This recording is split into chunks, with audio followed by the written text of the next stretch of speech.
Hey everyone, this is Mika. It is already October, which means the new iPhones have been released. iPhone 16, 16 Plus, 16 Pro, and 16 Pro Max. In this video, let's take a look at the 16 Pro and see what's new. But before that, I would like to mention a few new products released along with the iPhones in Apple's September conference called Glow Time. Those are the new AirPod 4 with active noise cancellation option, new Apple Watch Series 10, and new black color for Apple Watch Ultra 2. Now let's get back to the iPhone, the Pro model. Compared to the last year's model 15 Pro, the new 16 Pro has slightly larger size and slightly thinner bezels. The larger size is noticeable because you cannot fit 15 Pro cases on it. However, the thinner bezels are only visible when you compare them with the last year's model. If you are comparing from earlier models, they are much thinner to the eye. The overall design is almost identical to 15 Pro, and from the front, it looks exactly as 14 Pro as well. And if you see these past iPhones in either black or white color, you wouldn't be able to easily identify them, at least not from the back. Speaking of colors, Apple's new color this year for the Pros is the Desert Titanium. To be honest, to me it looks like pale gold, which sometimes can look white.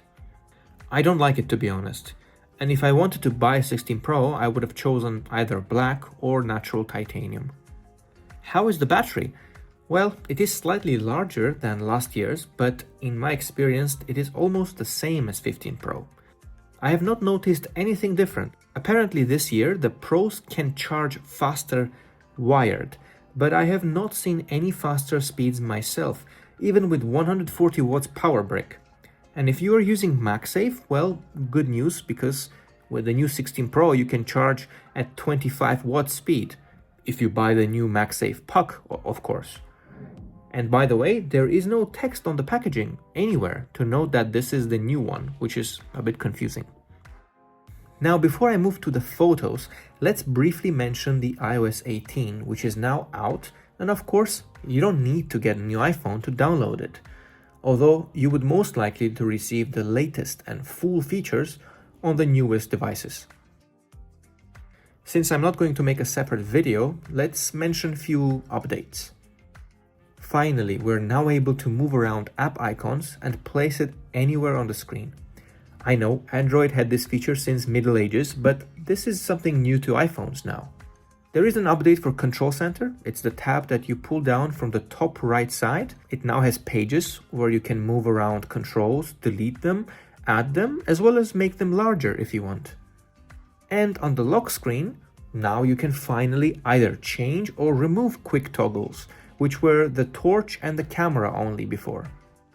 We have a new app, which is Passwords, essentially just came from Settings option, and if you are familiar with apps like 1Password or LastPass, well, this is the Apple's version. There is also a massive update to Calculator. iOS 18 made Calculator app a super fun tool for those in school, as now you can write mathematical equations and modify them in real time. Of course, there are more things in iOS 18 that I have missed here, but let's shift focus back to the camera. Right, let's address the elephant in the room, a new button for camera, which isn't called button. Apple calls it camera control, but it is really a touch and pressure sensitive physical button. Clicking it launches the camera. By swiping on it, you can change certain settings or control them, like zoom, exposure, or filters. In my use, I found it completely irrelevant. I also noticed that the sensor does not recognize swipes sometimes, and the position of this button is too much centered, which makes it more difficult to use either vertically or horizontally. Putting aside the button, are the photos better than last year? Not necessarily. I have taken many pictures side by side with 15 Pro and can notice some improvements in macro photography and perhaps in low light for the main camera. Otherwise, not much different. Strangely, I noticed a downgrade in camera quality for ultra-wide low light photos. And since in the new iPhone 16 Pro, we have 5 times zoom. So comparing with 15 Pro, which has 3 times zoom, it performs much worse at 3 times zoom, as it is using digital zoom. And when comparing to 5 times zoom, which now the older model has to digitally zoom, then I don't see much of an improvement. So if you were thinking getting the iPhone 16 Pro for the camera, then I'm not sure if that's a good idea. At least compared with 15 Pro, the last year's model, as you can see, the pictures look pretty much the same. There is just slight difference in wide-angle camera, as I mentioned already. When zoomed in, there is a bit more smoothing going on with the 15 Pro. The new iPhone 16 Pro and Pro Max can now record 4K quality at 120 frames per second. Although 120 FPS videos are not common nor useful for everyday use, this is an amazing update for already near perfect video camera, not just a smartphone camera. The professionals who produce videos and films can use this feature to record slow motion at much higher quality, whereas for the rest of us, we might try and play with it for a few times, then we'll probably forget about it. Of course, when recording video, you're also recording audio, and Apple has updated the mics this year to enable a feature called Audio Mix. This allows changing the focus of the sound and final mix of it. You can have background sounds removed or added in a cinematic way.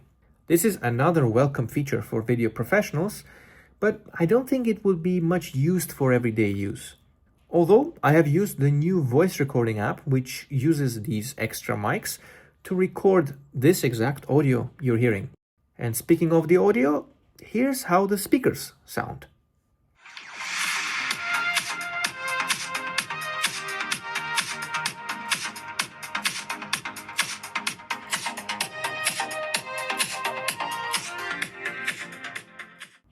So this is it. Sadly, you noticed that I did not mention anything about Apple Intelligence until now, simply because it's not there.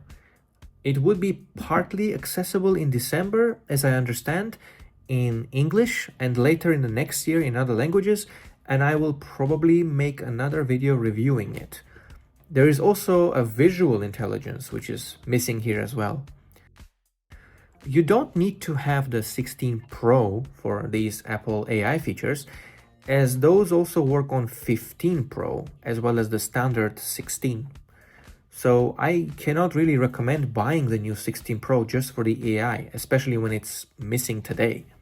But if you have 15 Pro, which is the last year's Pro model, then there is no point whatsoever to upgrade and switch to 16 Pro. But if you have an older model and want to get a new one, then I would suggest getting last year's 15 Pro. The price will be lower, and trust me on this, you are not losing anything by not having 16 Pro. As you can already guess, I am disappointed with 16 Pro this year, and I am a big fan. If I had to choose one, then I would go with the black color myself. There is also white, the last year's really nice natural titanium color. Apple perhaps kept it because it has been popular in sales maybe. And of course the new desert titanium, which I showcased in this video, just for you. And regarding the memory, you have the same as last year, 128 gigabytes, 256, 512, and a terabyte for the Pro models. This year, Apple showcased something that I can describe as last year's model with extremely minor updates and an AI which is not there at the release. This is just disappointing.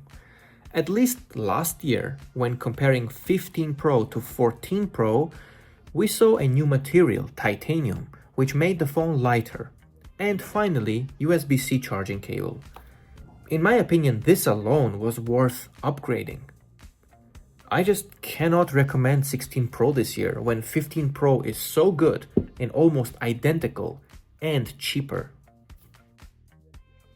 Thanks for watching this video. I know it took me a long time to make anything on my channel.